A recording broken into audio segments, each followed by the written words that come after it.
여러분 안녕하십니까? 팔코인 뉴스입니다. 소비자 지출 물가 지수가 발표했어요.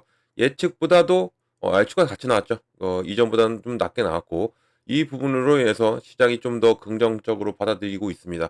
자, 올라서 주고 있죠. 올라서 주고 있는 모습이 어 기분 좋습니다. 이 밤에 기분이 상당히 좋게 또 만들어 주고 있는 우리 리플입니다. 자, 리플도 역시도 올라서 주면서 끌어올려 주고 있는 모습이 계속적으로 바닥에서 기었다가 다시 한 번 더 끌어올려 주고 있습니다. 자, 그럼 본격적으로 영상 시작하기 전에 영상 하단에 더보기 클릭하시면 링크 있습니다. 자, 여기 눌러주시면요, 제가 직접 운영하는 무료 정보방 입장 가능하십니다. 들어오시면 코인 정보, 또 거시경제 이슈까지 정보들 다 공유 중에 있으니까 이 정보 받아보시고 매매 진행하시면 많은 도움 되실 거라 판단됩니다. 또 아래 버튼이 있습니다. 구독과 좋아요는 꼭 한 번씩만 부탁드리고요. 지금은 빠른 정보, 또 확실한 정보가 여러분께 필요하시다라는 것도 꼭 말씀드리겠습니다. 또 제가 또 계속적으로 말씀드리지만 이 정보 외에도 하나 더 드리는 게 있죠. 바로 코인 파일 하나 드립니다. 코인 파일 하나 드리는데 코인 기초부터 심화까지 기본부터 주요 경제 지표까지 총망라된 어 여러분들이 매매하시면서 읽어보시면 매매할 때 상당히 도움이 되실 거다라는 거 말씀 꼭 드리면서 정보도 받아보시고 또 이 코인 파일도 받아보시면서 같이 저랑 공부하시는 것도 좋을 것 같습니다. 자, 그러면 차트 좀 보겠습니다. 자, XRP. 자, 오랜만은 아니지만 계속 아직도 파란불이긴 하지만 그래도 끌어올려 주고 있습니다. 끌어올려 주고 있는 것은 좀 좋고요. 자, 고가 얼마 찍었습니까? 3,228원, 저가는 2,914원, 그리고 지금은 3,130원입니다. 끌어올려 주고 있는 모습. 그러니까 굉장히 경제 지표가 예상치와 또 같이 동일하게 나왔던 부분이 상당히 긍정적으로 시장 받아들이고 있고요. 또 이런 모습에서 끌어올리고 있는 것은 좋은 현상이다라고 볼 수 있습니다. 물론 뭐 안심할 단계는 아니죠. 쭉 끌어올린다고 해서 뭐 계속적으로 빨간불 들어서 쫙 이렇게 올라와 주면 더 좋겠지만 그동안 2,914원까지도 떨어졌죠. 이렇게 왔다가도 지금 계속적으로 움직임이 자체가 좋아지는 자체는 긍정적으로 바라보시면 좋습니다. 자, 그러면 무엇 때문에 내려왔는지, 무엇 때문에 못 올라갔는지도 좀 알고 가면 좋겠죠. 그래서 제가 뉴스를 좀 소개를 시켜드리면서 좀 어, 얘기를 해볼까 해요. 자, 보시면요. 자, 리플스 투데이 보면 트럼프 관세와 네트워크 활동 침체로 매도세가 촉발되면서 SRP가 10% 급락을 했습니다. 자, XRP 리플 지난 24시간 동안 10% 이상 폭락하면서 4개월 만에 처음으로 2달러 아래로 떨어졌어요.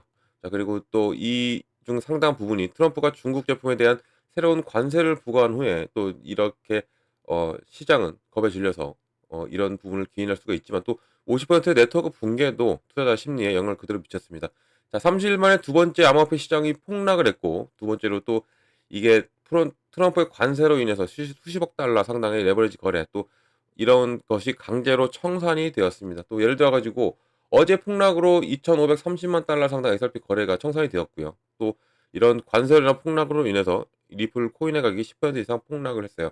자, 이전에 일시 중지되었던 캐나다, 멕시코 이런 관세도 다시 한 번 더 시작되었고 또 중국의 새로운 10% 관세 도입이 이미 긴장된 암호화폐 시장을 더욱더 누른 거죠. 누른 부분도 여기에 트럼프가 리플이 지난 30일 동안 3달러 선을 회복하지 못했고 또 23% 가격 폭락을 겪은 것은 알 수 있듯이 또 지속적인 약세 심리가 심각한 영향을 받았다. 그런 부분인데 이런 관세도 관세고 이런 관세도 있었지만 지난주에 뭐가 있었습니까? 바로 이 해킹 사건도 있었죠. 이 해킹 사건. 그래서 시장이 더 정신을 못 차리면서 이렇게 내려왔던 부분이에요. 이 해킹 사건은 정말 이 FTX 지난 FTX 사태나 마운트 곡 사태보다 더욱더 피해량은 상당히 컸다고 합니다. 상당히 컸는데 이 이 바이비트가 대처를 잘했고 이런 부분에서 그나마 시장이 선방을 한 거고요.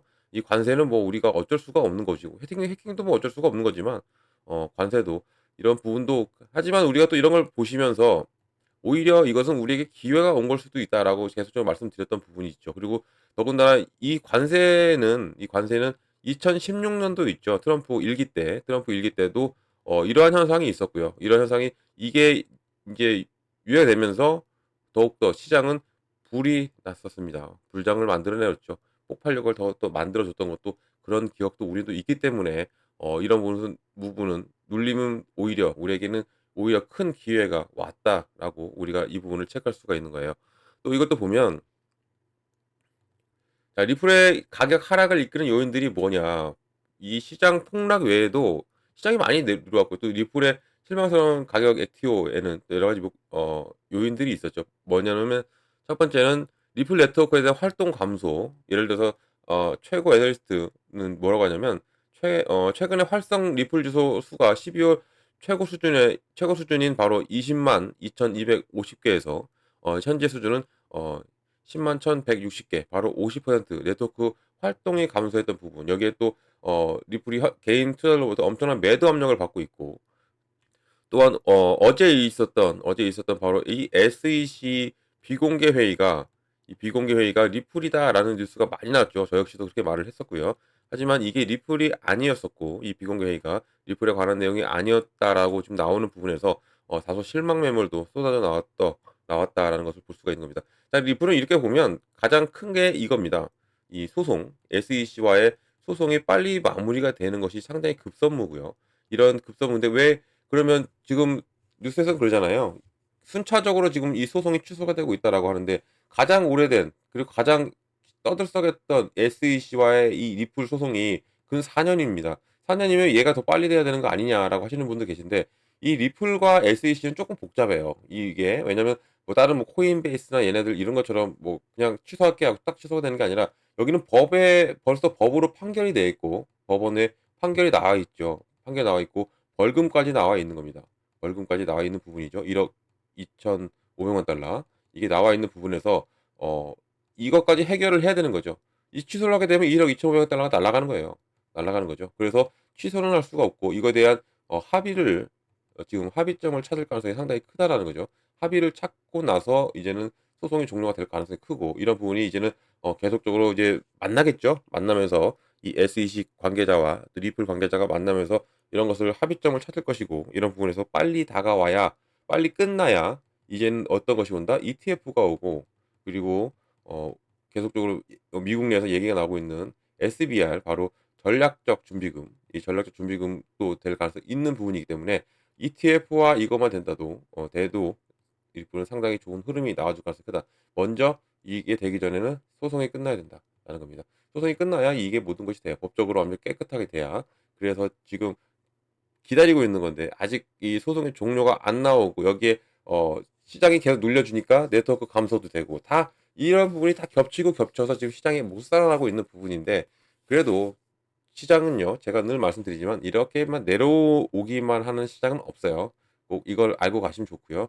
그리고 내려온 만큼 다시 한 번 더 또 이런 말도 있잖아요. 제 댓글에서도, 저의 영상 댓글에서 올려주셨던 분이 계신데, 골이 깊은 만큼 그만큼 더 많이 올라갑니다. 이런 것은 꼭 우리가 알고 가신다면 흔들릴 일이 없는 거죠. 그러니까 제가 계속적으로 말씀드리는 게, 흔들리지 마셔라 마셔라 했던 게 이러한 이유인 겁니다. 지금 시장이 눌려요. 많이 눌려요. 많이 눌리면 힘들죠. 솔직히 많이 힘듭니다. 계속적으로 이게 며칠입니까? 며칠 동안 올라간 거 찔끔 올라가고 내려올 때는 확 내려오고, 이런 분이 와가지고 이제는 이 달러도 깨졌다가 지금 왔다 갔다 하고 있어요. 이 달러 지금 언저리에서 깨졌다가 내려왔던 이 부분이 우리를 더욱더 공포감으로 밀어넣었죠. 이렇게 눌러주니까. 하지만 이것을 우리가 또 다시 생각을 해보면, 지금 이 미국 내에서 SAB 법안 121이 해지가 됐죠. 철회가 됐습니다. 이것은 뭐냐면, 은행도 가상자산을 가져갈 수 있는 것으로 이제 법안이 된 거예요. 그동안 이것을 막아놨는데 은행은 접근 못하게. 하지만 이제는 가상자산도 은행도 가져갑니다. 그러면 얘네들도 가져가려면 현 단가에서 가져갈까, 아니면 누른 다음에 가져갈까? 이것도 생각을 해보셔야 돼요. 누른 다음에 가져가겠죠. 바닥에서 매집을 해야 얘네들도 차후에 올라가면 수익을 내겠죠. 이렇게. 그래서 잘 올라간 것도 여기서 이 법안이 폐지가 됐습니다. 폐지가 되니까 어때요? 더 눌렸죠. 더 누르고 횡보를, 그리고 매집을 끝내고 다시 한 번 더 올라왔지만, 뭐 트럼프의 관세 또 해킹 사건으로 인해서 계속 시장이 눌렸어요. 이렇게 시장이 눌리니까 계속적으로 매집을 해온 은행들도 볼 수가 있는 거죠. 그러니까 기관 고래들이 계속적으로 매집을 했다 뉴스가 계속 나오죠. 개인들은 팔았습니다. 제가 말씀드렸지만 개인들은 매도세가 상당히 많았어요. 하지만 이 매도세를 그럼 누군가는 가져갔죠. 누가 가져갔겠습니까? 고래들이 가져간 거예요. 그래서 제가 계속 좀 말씀드리는, 흔들리지 말고 매도하지 마셔라. 어차피 리플은 올라갈 수밖에 없고, 어차피 이 고점을 향해 갈 수밖에 없는 게 리플인데, 여기서 흔들리면 우리 손해지 않냐라고 계속적으로 제가 계속 말씀을 드렸던 것이 이런 이유였던 겁니다. 고래들은 가져가요. 지금도 가져가고 있습니다. 그러니까 이런 부분, 그러니까 지금 눌리고 이런 부분에서 흔들리지 마시고, 어차피 보세요. 이 경제지표 잠깐, 이 경제지표가 어떻게 나왔습니까? 동일하게 예측과 동일하게 나왔죠. 이 예측과 동일하게 2.6, 2.6, 0.3, 0.3 동일하게 나왔어요. 이 근원 소비 지출 물가 지수가. 그렇다는 것은 뭐예요? 다시 한 번 더 이 경제 지표 하나만으로도 시장이 살아난 거예요. 조금씩 뭐 완벽하게 살아나서 막 불장이 된 건 아니죠. 아니지만 그래도 이 눌렸던 부분이 어느 정도 해소가 되면서 끌어올리는 거죠. 그만큼 이 외부적인 요인도 상당히 크다라는 겁니다. 이런 것도 우리가 감안하고 계속적으로 매매를 진행해야 되는 것이고, 그리고 이 계속적인 모니터링이 필요하다. 현재로서는 가장 필요하다라는 것을 꼭 말씀드리고 싶습니다. 절대 흔들리지 마시고요. 그리고 지금은 현재는 개인들이 대응하시기보다는 저랑 같이 대응하시는 것이 훨씬 더 여러분들이 매매를 하시고 또 수익을 내시는 데는 필요하시다라는 거 꼭 말씀드리겠습니다. 자, 이런 모든 정보를 다 드립니다. 여러분들 정보 늦지 않게 정보를 받고 가시라는 말씀드리겠고요. 정보는 영상 하단에 더보기 클릭하면 링크가 있고, 들어오시면 제가 제일 먼저 해드리는 게 있어요. 뭘 해드리냐면 바로 이 매매 관점에 이 비중을 어떻게 가져가야 되고, 그리고 어느 구간에 들어가고 어느 구간에 나와야 되는지를 먼저 잡아드립니다. 비중과 구간 정말 중요하죠. 중요하고 가장 기본입니다. 이것만 알고 가셔도 충분하고요. 비중, 예를 들어서 내가 100만 원을 가지고 투자할 건데, 아니면 내가 50만 원을 가지고 투자할 건데, 이것을 그냥 금액이 적다고 그냥 올인해 놓고 기다린다는 게 아니라 이것도 나누셔야 돼요. 나눠 가지고 시드머니를 확보해 놓는다는 거죠. 그러니까 현금을 확보해 놓고 움직여야 돼요. 왜냐면 시장은요, 보세요. 오늘 이렇게 눌렸다 이렇게 가죠. 이런 눌림목이 나옵니다. 눌림목이 나왔다 또 한 번 더 눌렸다 가겠지만, 이렇게 눌림목이 나오면서 움직이는 거지 쭉 가진 않아요. 아무리 급등하는 코인도 이렇게 눌렸다 가죠. 이런 눌림목이 나옵니다. 이런 눌림목이 나올 때 어떻게 해야 된다? 우리가 시드머니와 현금 확보가 되어 있다면 들어가는 거죠. 눌림목마다 들어가게 되면 나의 코인의 개수가 늘어나죠. 그리고 나의 단가가 낮아집니다. 그럼 자연스럽게 수익이 온다라는 겁니다.